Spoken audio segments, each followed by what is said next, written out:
guys, so I did say that I was going to make this video, and I'm sorry for those of you that have been waiting, because I know sometimes I can be a little bit slow in actually uploading.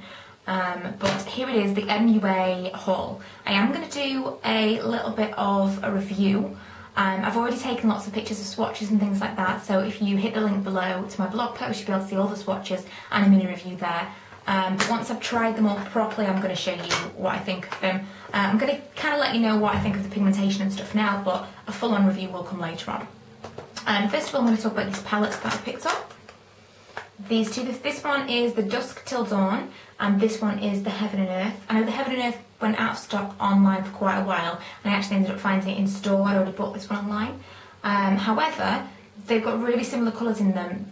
A lot of the palettes have got really neutrals kind of on top, and then they've got the colours on the bottom, and that's really similar with this one. There's a lot of colours in here that look similar to the Heaven and Earth one. They're just kind of mixed up. It's just that obviously the Heaven and Earth palette is all neutrals. Like that. There are a lot of kind of duplicate colours there. But for the colour, it looks like a lot bluier. It's a lot cooler colours, whereas this one's more warm. And I really love this. I've used this lots and lots and lots in the last few days since I bought it. And like I say, lots and lots of swatches online. The pigmentation is fantastic as far as I'm concerned. It's, you know, you get what you pay for. They're £4 each, these palettes. And I think that they use the metallic finish to actually get a better pigmentation out of them, because they do seem to kind of stretch and blend better when they've got a little bit of metallic to them. Some of them are quite glittery. I mean, this one, for example, these two are really glittery. They're very Urban Decay-esque. But I really, really like these. I've always liked the Urban Decay eyeshadows. I thought they were really great quality, so I'm really pleased to see them in a palette form. So I got those two first of all. I then picked up Extreme Metallics, this little palette, in Go Getter, which you can see I've already swatched. And this is actually supposed to be able to use wet or dry. Now, obviously you can use any eyeshadow wet and dry. I don't know whether or not this is actually any special formula, because I've used it, again, I swatched it wet and I swatched it dry. In fact, I've got that on my arm right now. I don't know if you can see. If I could see what I was showing you, that would be fantastic. But again, hit the link below and you can see all the swatches properly. But I don't know, I think they are really, really cool when you use them wet. But I don't know whether or not they're actually a special formula, or whether they're just kind of packaged as these you can use wet and dry. Because any kind of thing, any eyeshadow oil you can use wet and dry, and obviously wet is going to be a higher intensity. But yeah, this I love. I think it's fantastic. Really, really sheer colours, but the silver comes off really well when it's wet. And these are really, really quite dark and pigmented even when they're dry. Next, I got these two. It's a bronzer and a blusher. The bronzer is Natural Glow, and the blusher is English Rose. First off, there's really not a lot of pigmentation in these two at all. Really, really, really sheer.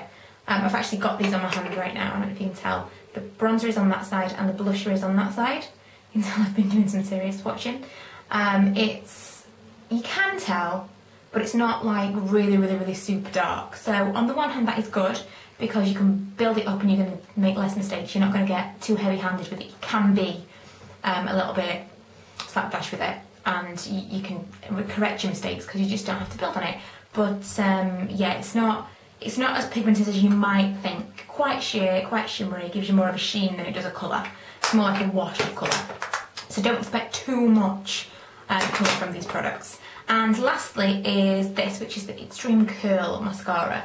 I don't really know why I bought the curl one in hindsight. I should have bought the volume one, because I've never been a massive fan of curling mascara, because I don't have particularly thick or long eyelashes. So when they do curl, they don't look like much. So although I don't think much of this product, I don't know, some of you might.